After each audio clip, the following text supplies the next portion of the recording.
Welcome to our platform, English Stories, where you enhance your English speaking skills daily through engaging listening exercises, insightful content, and uplifting stories that foster personal growth.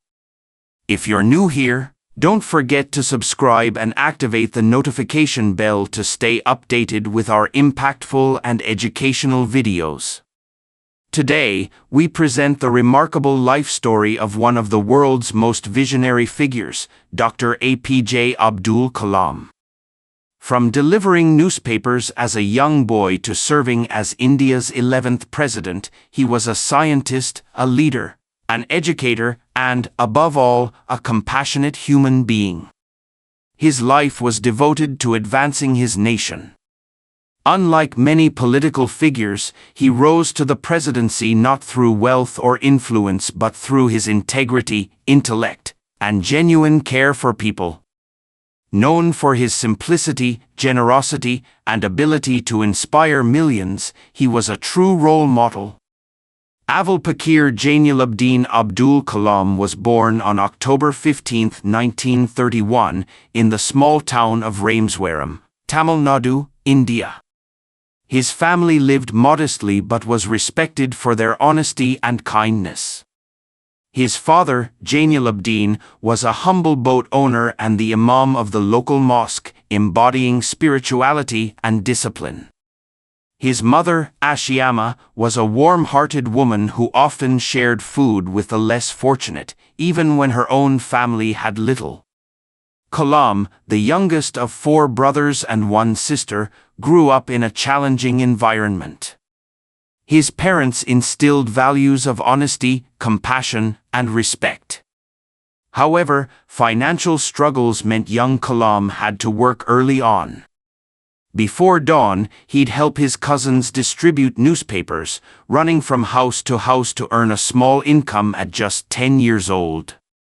Far from resenting it, Kalam embraced the job because it gave him access to newspapers, sparking his curiosity about the world. Despite poverty, his dreams were boundless. From a young age, he was captivated by the sky, stars, and airplanes, aspiring to become a pilot, unaware of the challenges ahead. Kalam excelled academically, studying at Schwartz Higher Secondary School, where his passion for mathematics and science flourished.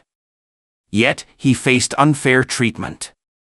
Once, a teacher humiliated him, forcing him to sit at the back of the class because he was Muslim, separating him from his close Brahmin friend. This incident deeply affected him, as he couldn't fathom why religion divided people. Remarkably, his friend's father, a Hindu priest, intervened, condemning the teacher's actions and declaring that education must be equal for all. The teacher apologized, and Kalam was never discriminated against again. This experience profoundly shaped his belief that kindness and knowledge transcend religious differences. At home, the lack of electricity posed another hurdle. Too poor to afford proper lighting, Kalam studied under a kerosene lamp, enduring dim light and smoky air. Yet, his thirst for knowledge never wavered.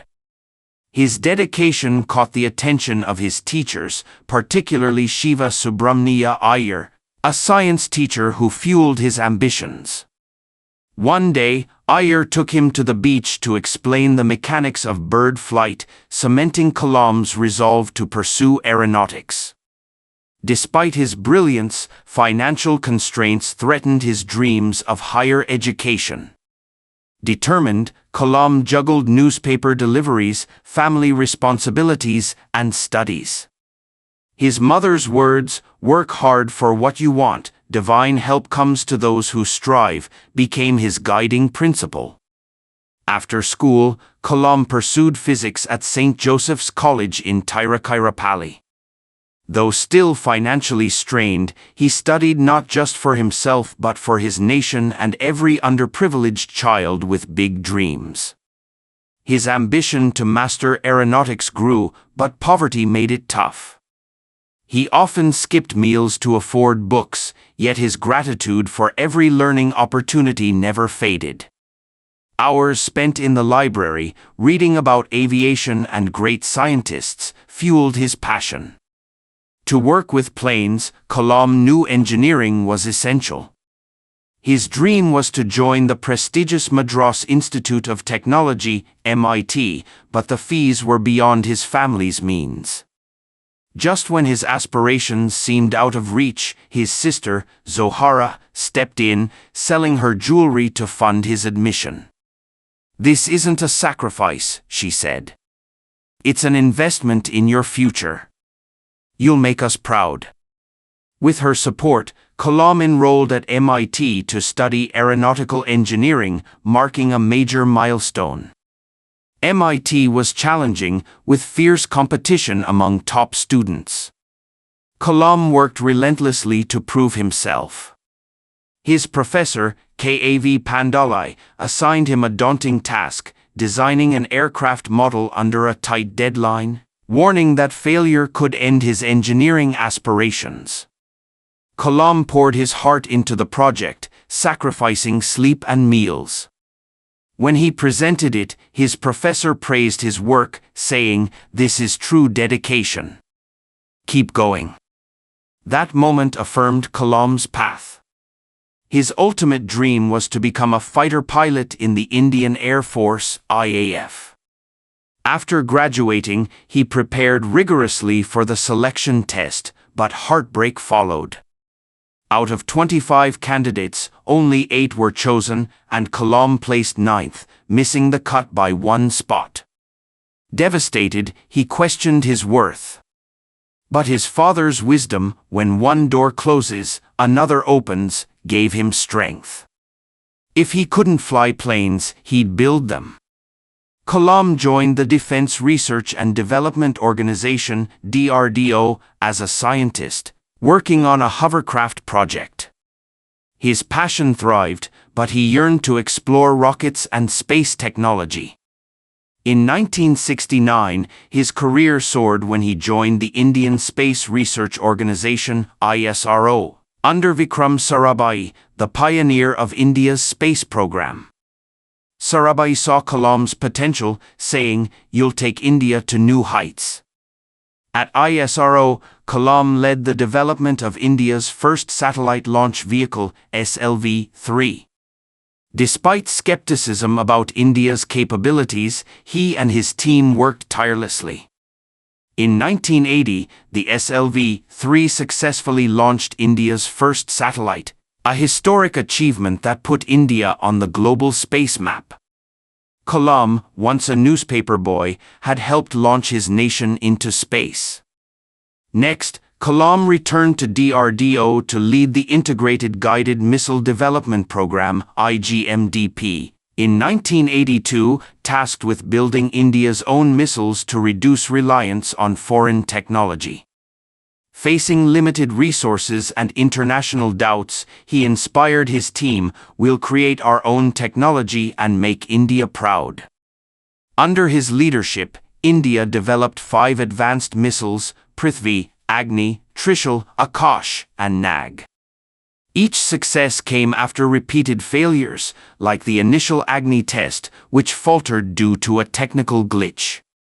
Despite criticism, Kalam rallied his team, saying, "Failure is the first step to success." On May 22, 1989, the Agni missile launched successfully, earning him the title Missile Man of India. Kalam's personal sacrifices were immense. Once, his family arranged his engagement, but his dedication to work kept him from attending the ceremony. Ultimately, he chose not to marry, devoting his life to India. He worked 18-hour days, often sleeping at his desk, driven by passion. When asked if he ever tired, he replied, "When you love your work, you feel alive." His brilliance earned global recognition, including a lucrative NASA offer, which he declined to serve India.